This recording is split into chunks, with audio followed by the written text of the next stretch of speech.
शांति। ओम शांति। ओम शांति। आज हम सुनेंगे 18 अप्रैल 1982 के अव्यक्त महावाक्य। शीर्षक है ऊंचे से ऊंचे ब्राह्मण कुल की लाज रखो। ब्राह्मण कुलदीपकों प्रति बाप दादा बोले, आज बाप दादा सर्व स्नेही और मिलन की भावना वाली श्रेष्ठ आत्माओं को देख रहे हैं। बच्चों की मिलन भावना का प्रत्यक्ष फल बाप दादा को भी इस समय देना ही है। भक्ति की भावना का फल डायरेक्ट सम्मुख मिलन का नहीं मिलता, लेकिन एक बार परिचय अर्थात ज्ञान के आधार पर बाप और बच्चे का संबंध जुटा तो ऐसे ज्ञान स्वरूप बच्चों को अधिकार के आधार पर शुभ भावना, ज्ञान स्वरूप भावना, संबंध के आधार पर मिलन भावना का फल सम्मुख बाप को देना ही पड़ता है।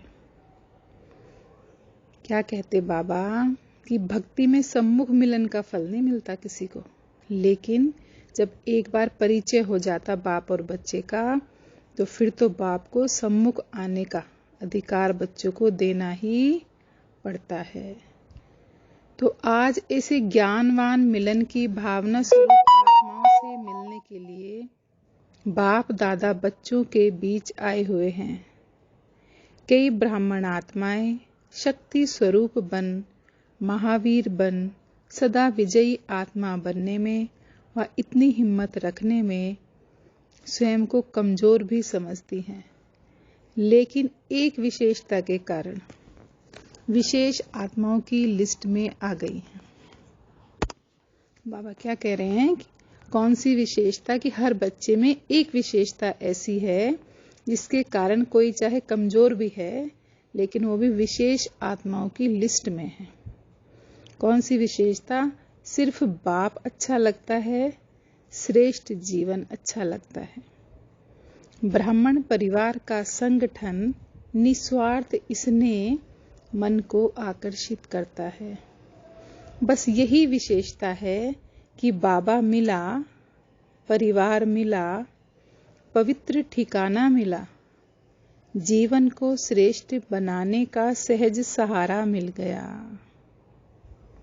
इसी आधार पर मिलन की भावना में स्नेह के सहारे में चलते जा रहे हैं, लेकिन फिर भी संबंध जोड़ने के कारण संबंध के आधार पर स्वर्ग का अधिकार वर्षे में पा ही लेते हैं, क्योंकि ब्राह्मण सो देवता इसी विधि के प्रमाण देव पद की प्राप्ति का अधिकार पा ही लेते हैं।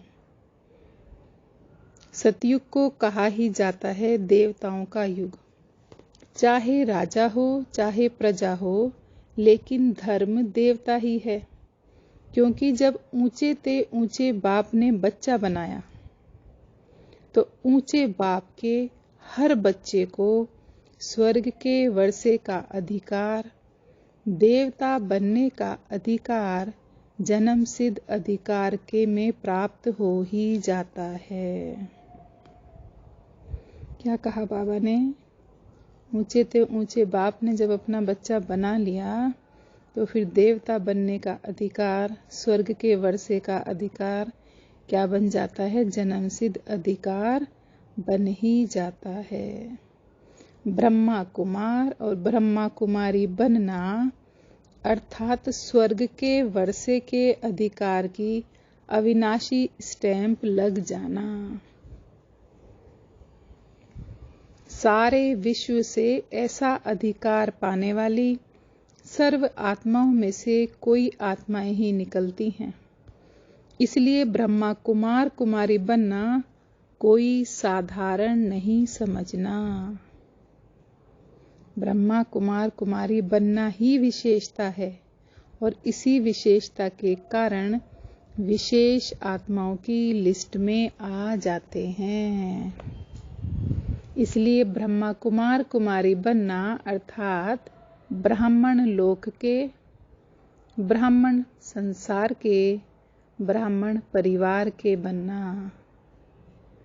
ब्रह्मा कुमार कुमारी बन अगर कोई भी साधारण चलन व पुरानी चाल चलते हैं तो सिर्फ अकेला अपने को नुकसान नहीं पहुंचाते। क्या कहते बाबा? क्योंकि अकेले ब्रह्मा कुमार कुमारी नहीं हो, लेकिन ब्राह्मण कुल के भांति हो। माना पूरे कुल की मर्यादा का भार हम पर है।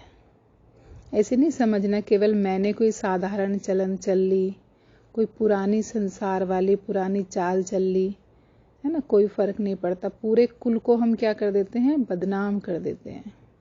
बाबा ने कहा हम पूरे ब्राह्मण कुल के भांति हैं। स्वयं का नुकसान तो करते ही हैं, लेकिन कुल को बदनाम करने का बोझ भी उस आत्मा के ऊपर चढ़ता है। ब्राह्मण लोक की लाज रखना यह भी हर ब्राह्मण का फर्ज है। जैसे लौकिक लोक लाज का कितना ध्यान रखते हैं। लौकिक लोक लाज पद्मा पद्मपति बनने से भी कहाँ वंचित कर देती है। क्या कह रहे बाबा? जो लौकिक लोक लाज है वो हमें क्या बनने से वंचित कर देती है? पद्मा पद्मपति बनने से। स्वयं ही अनुभव भी करते हो और कहते भी हो कि चाहते तो बहुत हैं, लेकिन लोक लाज को निभाना पड़ता है। ऐसे कहते हो ना?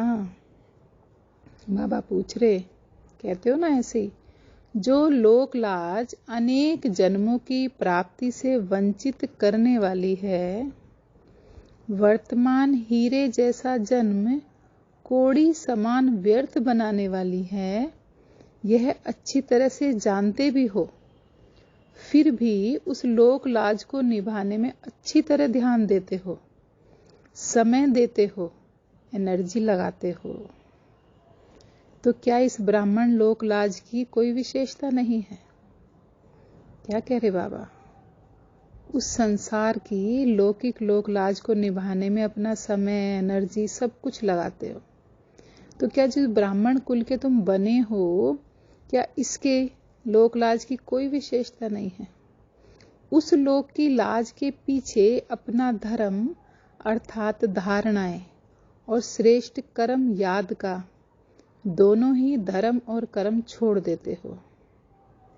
कभी वृत्ति के परहेज की धारणा अर्थात धर्म को छोड़ देते हो, कभी शुद्ध दृष्टि के धर्म को छोड़ देते हो, कभी शुद्ध अन्न के धर्म को छोड़ देते हो, फिर अपने आप को श्रेष्ठ सिद्ध करने के लिए बातें बहुत बनाते हो।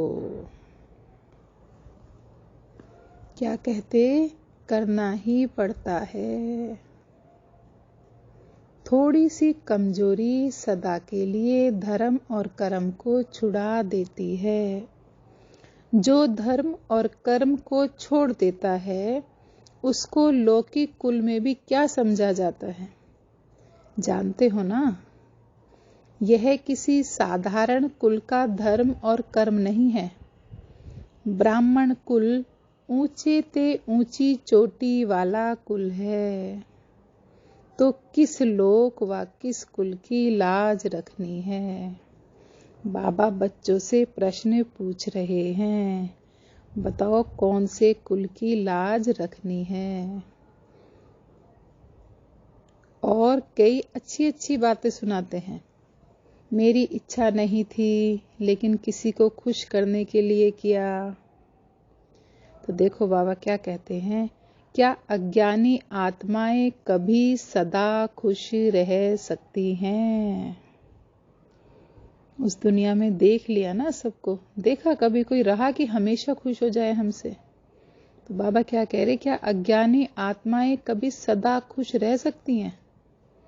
ऐसे अभी खुश अभी नाराज रहने वाली आत्माओं के कारण अपना श्रेष्ठ कर्म और धर्म छोड़ देते हो। जो धर्म के नहीं वह ब्राह्मण दुनिया के नहीं। क्या कह रहे बाबा, कान पकड़ रहे हैं सबका। जो धर्म के नहीं वह इस ब्राह्मण दुनिया के भी, बाबा कहते हैं, नहीं। अल्पज्ञ आत्माओं को खुश कर लिया, लेकिन सर्वज्ञ बाप की आज्ञा का उल्लंघन किया ना, तो पाया क्या और गंवाया क्या। जो लोक अब खत्म हुआ ही पड़ा है। चारों ओर आग की लकड़ियां बहुत जोर शोर से इकट्ठी हो गई हैं। लकड़ियां अर्थात तैयारियां। जितना सोचते हैं इन लकड़ियों को अलग अलग कर आग की तैयारी को समाप्त कर दें, उतना ही लकड़ियों का ढेर ऊंचा होता जाता है। जैसे होलिका को जलाते हैं तो जड़ों के साथ छोटे छोटे बच्चे भी, बड़ों के साथ छोटे छोटे बच्चे भी लकड़ियां इकट्ठी कर ले आते हैं। नहीं तो घर से ही लकड़ी ले आते। शौक होता है तो आजकल भी देखो छोटे छोटे शहर भी बड़े शौक से सहयोगी बन रहे हैं। तो ऐसे लोग की लाज के लिए अपने अविनाशी ब्राह्मण सो देवता लोग की लाज भूल जाते हो। क्या कहते बाबा, कमाल करते हो। यह निभाना है या गंवाना है। इसलिए ब्राह्मण लोग की भी लाज स्मृति में रखो। अकेले नहीं हो, बड़े कुल के हो तो श्रेष्ठ कुल की भी लाज रखो। ऐसे ब्राह्मण कुल के दीपक सदा सच्ची लगन से स्नेही और सहयोगी बनने वाले, सदा काल का श्रेष्ठ फल प्राप्त करने वाले, सदा सच्चे बाप के सच्चे स्नेह में अल्पकाल की प्राप्तियों को कुर्बान करने वाले, ऐसे स्नेही आत्माओं को, श्रेष्ठ आत्माओं को बाप दादा का याद, प्यार और नमस्ते। हम रूहानी बच्चों की रूहानी बाप दादा को याद, प्यार और नमस्ते नमस्ते नमस्ते मीठे बाबा। ओम शांति।